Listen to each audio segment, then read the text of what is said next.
Yo, what up, dogs? Welcome to the first time I have ever sat down to complete a top 10 list of my favorite films for 2022. And I'm really excited to do this because I've always wanted to do it. This year, I sat down, took the time to write down all my favorite movies, and I was making this list from the moment I started going back to the theater regularly. And I would just jot down the name of I like this one, and I put a star beside it. And that was really the catalyst of the start of the list. And then last week I kind of went over the list. I put a top 10 together, and then I kind of let it marinate a little bit, and then I came back to it. I'm like, did it make me think afterwards? Did it make me go, Did it make me feel creative also?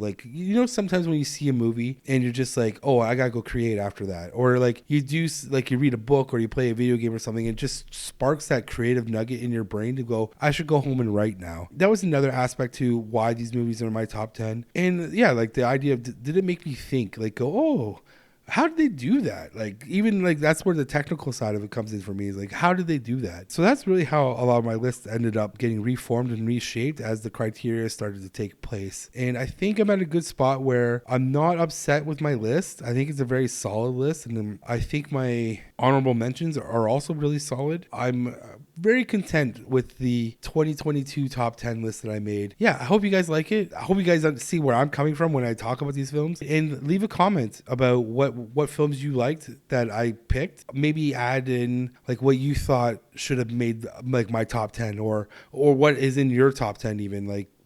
I would like to see what you guys think of my top 10, and I'd like to see what you think is your top 10. It's my first time ever doing it, so I don't know the rules, and I wanted you guys to be kind of clear on where I was coming from with this process. Okay, so now let's go to my honorable mention. Number 5 on this list is All Quiet on the Western Front. This movie came out on Netflix, and I didn't know there was a book about it, and I didn't even know there was, I think, a 1950s or a 1960s original iteration of this movie. I kind of went in this film very blind. By the end of it, I was kind of just sitting there going, oh wow, this is a very beautifully shot film. The cinematography in this film is amazing. The sound design is amazing. The story is just tight. The last 20 minutes of that film, I was literally going, oh no, please don't do that. Don't go back there. I was so invested with the lead character and hoping he wasn't going to do what he was going to do. And it was very riveting, and you kind of got up on your chair and ooh, what leaned in? It was a lean in moment. You're are you going to do that? Things happen, and I recommend you watching it. I don't want to spoil it, but things happen, and you're kind of just God damn. I really enjoyed that film. Number 4 is Guillermo del Toro's Pinocchio, and I was lucky enough to catch it in the theater. The animation in that movie was just so stunning, and that's what I just kind of sat back there and was like, wow, man, stop animation has come such a long way, and the guys behind this, the team that worked on this, whew, man, that was some high level animation, and the story was damn good too. I really liked Del Toro's take on the lore of Pinocchio, and it also kind of just made me sit there and think. When I was done watching it, I was really rooting for a sequel. The concept of Pinocchio being immortal is fresh, and I'm not going to say anything else about it. I'd never even thought of that from the original Pinocchio, the Disney Pinocchio. I've never read the Pinocchio novel, by the way, so I don't even know if that's an actual concept thread in the novel. But in general, great animation, great story. The voiceovers are great as well, and in general, it's a good time. It flies by. I again, another movie I recommend that you should give a chance. Number 3 is going to go to Bullet Train. I just love action movies in general, especially anything that brings in martial arts influences, and I really do like the John Wick style of North American combat nowadays is really nice. This North American style of martial arts is really cool, and so I was really impressed of how they were able to do it all within a nice close quarters of the train. So that was fun to watch. I also like the characters. I like the story, and it's just a lot of coolness in it. The movie just oozes a lot of coolness and a lot of stylized ideas. So the second movie on my honorable mentions list is The Fabelmans, which is directed by Steven Spielberg. I actually really like the story of him finding out his mother's secrets. And that's the best way to explain this movie, I think. And then the unraveling of his character and his mother and the relationships around them. It's such a very interesting thing and very personal thing. And I just really liked how it was done. I thought it was very well done, and especially in the context of Steven Spielberg's character being a film guy and he's trying to get into film and stuff. And this little nugget almost throws him off course. And it's so well done, man. The number one movie in my honorable mentions list goes to The Batman. I really enjoyed a lot of the visuals and the sound. I liked the brooding footsteps of Batman when he walks around and the detectives are like, ooh, is that Batman? The Batmobile revving up like for that car chase scene, man. When that Batmobile turns on and like you could just feel it, like the sound on that, it was just like that jet engine just kicking in. You're like, whoa, what is this? And it just sounded mean, you know. But in general, it was just a really good film. Like, it was just a good time to be back in the theater and just sit down and enjoy a good film, and that's why it was number one. So I think the main reason why these 5 movies didn't make it into my actual top 10 is because the top 10 that I have really just hit me in the heart. You know, hit me in the soul and really made me go like, what was that? Or like, it was like a visceral experience of like, wow, that's spectacle, you know? So let's get into my top 10. So at number 10, we have Armageddon Time. This movie literally reminded me of my childhood, growing up and being a bad kid in class and like being blamed for stuff that I didn't do because I was the bad kid. And so it really hit me on a certain level. You had to live it, you know. It actually takes place during that time of like, you stole, you got in trouble, you got beat by your parents. Like, there's a scene in here where the dad beats the boy, and that just like triggered me. That took me back to like 86, you know, like, oh my God, I remember this. It was just an emotional movie for me, and that's why it made the list. Number 9 is The Menu. This movie made my list because I really liked the concept of bringing in cutesy elements from the cooking world, making it into this psychological thriller horror. Just like seeing it put together was so perfectly done. Like, I was just really more in awe of the concept of how they put it all together. I was like, this is a great idea. And like leaving the theater, I was actually incredibly hungry and I had Wendy's afterwards. So it was just like, it did what it was supposed to do. It entertained me and it also made me hungry, just like watching those damn cooking shows.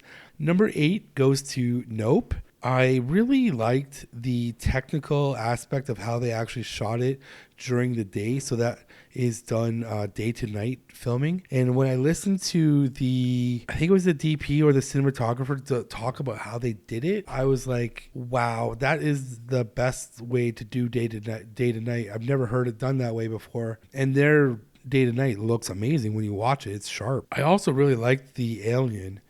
In general, there's the concept of the alien, of it being like Jaws in a sense. The chimpanzee storyline, which is creepy and spooky and scary. And I was like, oh my God, this is so visceral and raw. It's crazy at how crazy that scene is. So number 7 is Elvis, and I just really liked the over-the-top stylization of Boz and wrapped around Elvis, which makes perfectly good sense to me because Elvis is a larger-than-life character. Baz Luhrmann's style just personified that even more. And the story of Elvis is actually like really interesting and also heartbreaking. At the end of the day, when I was done watching this film, I was kind of like thinking a lot about Elvis's career. Like, if that man ever ended up going abroad, how much bigger his star would have become. He never left America.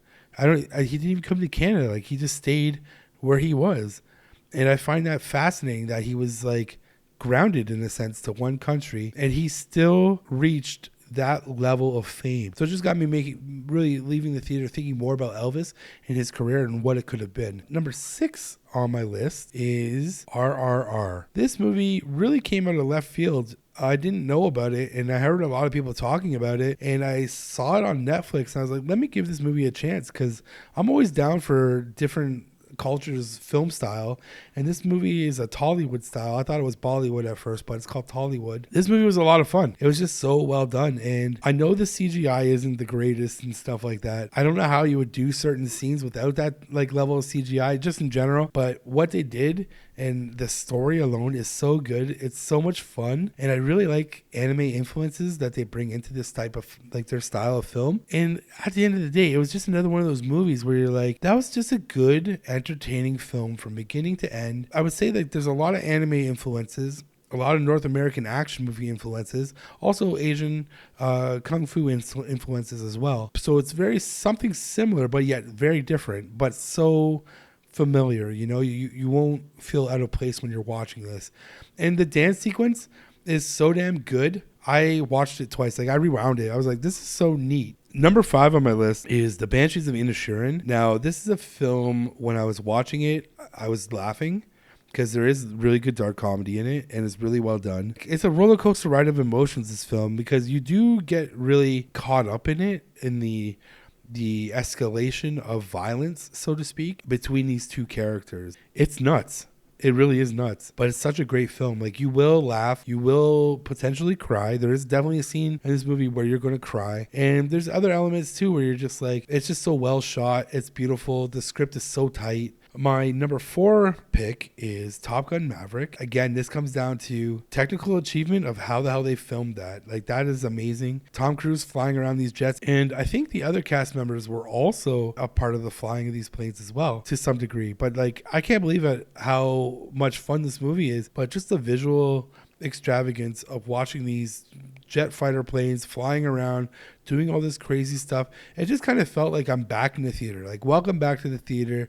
We're just going to tell you a good old-fashioned movie, but here's the spectacle that you want from like all the CGI fest and stuff. But like, you're like, oh, this is practical. Wow, this is different. And yeah, it's a good time. So number 3 is The Northman. And I love this movie from the very minute I saw it in the theater, man. I was like, what is this beautiful picture that I'm watching here? The cinematography is amazing. The landscape alone, like just watching the visuals of the land, and you're just like, wow, man, this place is beautiful. And then like the violence is nuts, and the mysticism and mythology that goes on in this film is just like, wow, this is cool, man. And I don't want to talk about it, I don't want to ruin it. And then there's the scene, I'm going to talk about this one though, is like when they use psychedelic drugs to their advantage in combat. I was like, oh my god, this is an amazing idea, man. Like, just the ideas that were coming out of this film. So number 2 on my list is Tar. And this film is so different than what you think it is going to be when you go and watch this movie. It was so interesting. Like, it's just like, again, another well shot movie. The dialogue in this film is very good. The characters are really interesting. Her story is so interesting. Like, I remember people in my audience gasping when certain things were happening to this character. Cate Blanchett is so damn good in this film. She creates this fictional character. Like, when I was done watching this film, I Googled who Tar was. I was like, is this a person? That's how well this like story is craft. It's not a real person. It's all made up. It's fiction. It's great. So that's why it gets the number 2 slot. It's just like, you don't see movies like this that are like, you just don't get this anymore. And now, on to my number 1 pick for 2022. Everything, Everywhere, All at Once. And I remember when I saw this movie in the theater, and I was like, what the hell is this? This movie is so much fun. It's so smart. It's so creative. And like, that's the part that really stuck with me, was the creativity of this film and the layers of it, man. Like, it just kept one-upping itself over and over and over, where I was kind of like, please, enough. My brain can't handle anymore. This is so much. There's a great story in here about family, but I just love the scene of these 2 rocks talking, heart-to-heart conversation on the Grand Canyon. And you'll see it. It's visually amazing. And I'm like, wow, that hit home. And it made me really think afterwards, like, oh, you can achieve a lot with a small team. Like, the team that worked on this to get the special effects done, I think it was like a team of 10, and they did a lot of great work. It's amazing what they were able to achieve with such a small team. And that's like using all the tricks of the trade, you know what I'm saying? And then relying on the CGI, which makes it even cooler. I highly recommend you watch this film. So that's the end of my top 10 list for 2022. And I look forward to doing this again in 2023. I will probably be posting more movie reviews in the new year as well, just because I really like talking about films. So I'm going to talk about my movie collection. I'm going to talk about films. So I hope you guys like that and are on board with it. And like I said earlier, if you have your own top 10 that you wish to share with me, go ahead and leave that in the comments, because I'm really curious as to what stood out for you this year in the world of film. So thank you.